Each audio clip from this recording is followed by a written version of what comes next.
બનાસકાંઠાના સાંસદ જ્ઞાનીબેન ઠાકોરને લઈને એક સીએમ સરકાર નામથી ફેસબુક આઈડી ચલાવનાર શખ્સ જેનું નામ ચિંતન મહેતા છે તેણે વિવાદિત પોસ્ટ કરી હતી। જ્ઞાનીબેન ઠાકોરને ગદ્દાર કહ્યા હતા। ત્યારબાદ ઠાકોર સમાજમાં ભારે આક્રોશ ફાટી નીકળ્યો હતો અને હવે આ સીએમ સરકાર નામથી આઈડી ચલાવનાર ચિંતન મહેતાને ભાન થયું તેને માફી પણ માંગી છે। ત્યારે હજી પણ રોષ યથાવત છે। ત્યારે શું સમગ્ર મામલો છે વિગતે વાત કરીએ। શું તમારી કારમાં માઇલેજ અને પિકઅપની તકલીફ પડી રહી છે? તમે ફોરમેનનો સંપર્ક કરો છો તો ફોરમેન તમને કહી રહ્યો છે કે એન્જિન ખોલવું પડશે, તો તમે ચિંતા ના કરતા। આજે જ અમદાવાદના વેદાંત રેસિડેન્સી જે એસપી રિંગ રોડ વસ્ત્રાલ ખાતે પરફેક્ટ એન્જિન ડેટોક્સનો આજે જ સંપર્ક કરો।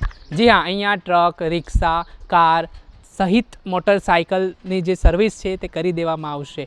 જર્મન ટેકનોલોજીથી ડીકાર્બોનાઇઝેશન કરવામાં આવશે। તમારા એન્જિનને પણ ખોલવાની જરૂરિયાત નહીં થાય અને તમને સંતોષકારક સર્વિસ કરી આપવામાં આવશે। સર્વિસના પ્રોસેસની વાત કરીએ તો 30 મિનિટની અંદર કાર્બન ફ્રી પ્રક્રિયા કરવામાં આવશે। માઇલેજમાં જે પ્રક્રિયા બાદ તમારી કારમાં માઇલેજમાં વધારો થઈ જશે, પિકઅપમાં વધારો થશે, પોલ્યુશનમાં ઘટાડો થશે, એન્જિન સ્મૂથનેસ થશે, એન્જિન લાઈફમાં વધારો થશે, એન્જિન ઓઇલની ખપતમાં ઘટાડો થશે, એન્જિનના અવાજ અને વાઇબ્રેશનમાં ઘટાડો થશે, એન્જિન ટોર્ક પહેલાં જેવું કરે છે।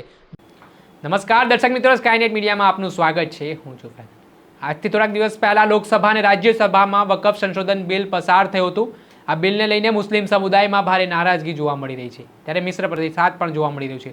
કેટલાક મુસ્લિમ સમાજના આગેવાનો આ બિલનું સમર્થન પણ કરી રહ્યા છે, કેટલાક લોકો વિરોધ પણ કરતા દેખાઈ રહ્યા છે। ત્યારે વિપક્ષે પણ લોકસભા અને રાજ્યસભામાં આ બિલનો વિરોધ નોંધાવ્યો હતો। આ વચ્ચે સીએમ સરકારથી ફેસબુક આઈડી ચલાવનાર એક સોશિયલ મીડિયા જે હેન્ડલર છે જેનું નામ સીએમ સરકારથી ફેસબુક પર સોશિયલ મીડિયા આઈડી ચલાવનાર ચિંતન મહેતા નામનો જે શખ્સ સુરેન્દ્રનગરના પાર્ટીમાં રહે છે તેણે જ્ઞાનીબેન ઠાકોર વિરુદ્ધ પોસ્ટ કરી હતી અને ગદ્દાર ગણાવી હતી। આ પ્રકારની પોસ્ટ વાયરલ થયા બાદ ઠાકોર સમાજના લોકોએ ભારે વિરોધ નોંધાવ્યો હતો અને ત્યારબાદ ચિંતન મહેતા નામનો જે શખ્સ છે સીએમ સરકારની આઈડી ચલાવતો હતો તેને માફી માંગવાની નોબત પણ આવી છે। પહેલા તો એ માફી માંગતો વિડીયો સામે આવ્યો છે, એ વિડીયો જોઈ લો। નમસ્કાર, જય સિયારામ। હમણાં જ્ઞાનીબેનને લઈને એક પોસ્ટ બાબતે જે વિવાદ ચાલી રહ્યો છે એ અંતર્ગત મારા ઠાકોર સમાજના ભાઈ બહેનોની લાગણી દુભાઈ હોય તો હું ખરા હૃદયથી, ખરા અંતઃકરણથી માફી માંગુ છું। આદરણીય જ્ઞાનીબેન એ મારા રાજ્યના સાંસદ છે, કોઈ પણ પક્ષના હોય પણ એ મારે માટે આદરણીય છે, મારે માટે સન્માનનીય છે। હું એમને હૃદયથી માન પણ આપું છું। રાજકીય હેતુથી કરાયેલી પોસ્ટ છે એનો અન્ય હેતુ સમજી અને એ કોઈની લાગણી દુભાઈ હોય, સમાજની લાગણી દુભાઈ હોય તો હું હૃદયથી એ સમાજની માફી માંગુ છું। જય સિયારામ। હાલ આપણે આજે વિડીયો જોયો છે જેમાં ચિંતન મહેતા નામનો આ શખ્સ છે તે માફી માંગતો દેખાઈ રહ્યો છે। તેનું કહેવું છે કે તેણે જે પોસ્ટ મૂકી છે તે મામલે તે માફી માંગે છે અને જ્ઞાનીબેન સાંસદ સામે જે શબ્દો લખવામાં આવ્યા છે તેનું તેને દુઃખ છે।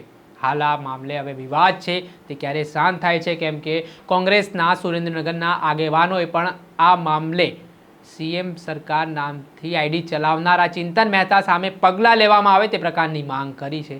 ત્યારે સોશિયલ મીડિયા ઉપર પોસ્ટ મૂકનાર સીએમ સરકારની હવા નીકળી હોય તેવી સ્થિતિનું પણ નિર્માણ થયું છે। દર્શક મિત્રો, સ્કાયનેટ મીડિયાને લાઈક કરી લો, સબસ્ક્રાઇબ કરી લો અને શેર કરવાનું ભૂલતા નહીં।